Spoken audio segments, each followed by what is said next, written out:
Hello again, this is Mr. Petrimo with your second tutorial on Google Classroom. Today we are going to learn how to add students to your classroom. We will also show you how to add another teacher so that you can have more than one teacher in a group, just in case you have a special ed co-teacher that you would like to have on, or a mentor or a student teacher. You can add teachers to your classroom as well.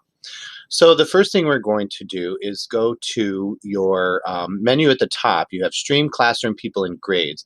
We're going to start with People, and that is how you can add students or teachers. So each section is separate. So under Teachers, you will go to the little plus or Invite Teachers symbol, and that is where you'll be able to type in people's names. So I'm just going to type in Mrs. Heath, and all I'd have to do is type in her initials, and I can click on Mrs. Heath and invite her. Now, I don't want to really invite her, so I'm going to cancel that, but you can do that with any Mrs. Ardita, for example. If she needs to be in your classroom, you have to type a few more words or a few more letters, and then you will get Kelly Ardita's address up there, and you can just continue to invite as many teachers as you like.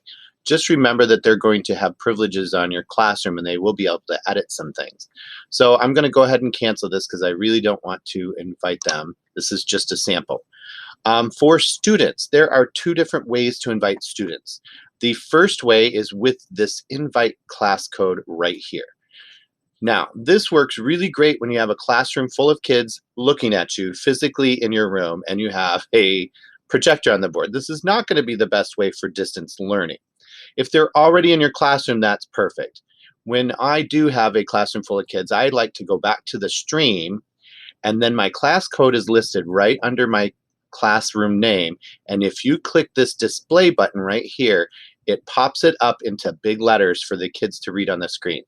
The kids will then go to their Google Classroom, and they'll click that plus button that you already learned last time, and they'll enter this code. They'll hit join a class, and then they'll enter this code, and they'll be taken directly into the Social Studies Grade 6 classroom. But that's not going to work very well for distance learning. So for our purposes now, we're going to have to use this little add student or invite student button, and we're going to have to do this manually. What I normally do is have another tab with my Infinite Campus open.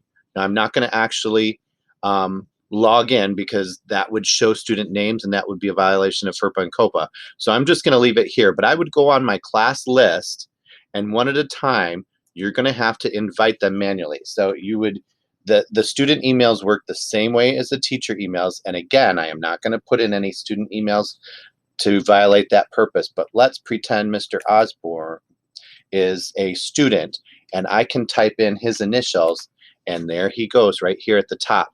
And all I have to do is click on his name and then click the invite. Now he's going to get an email, and he will know that he's invited to the classroom, or he can go straight to Google Classroom and the invite will pop up right on his main screen, and then all he'll have to do is hit the accept button. So again, I'm going to cancel this because I don't really want to invite anybody, but this is really the best way to invite students for distance learning that you will not have in your classroom. I think that is it. So I'm going to go ahead and cancel this, and there you go. There's your two ways to invite students to your classroom. Thank you very much for watching, and the next tutorial on our list is going to be going over the Google Classroom settings. So we'll go over all the settings for you there and explain how Google Classroom works. So thank you very much, and we'll see you next time.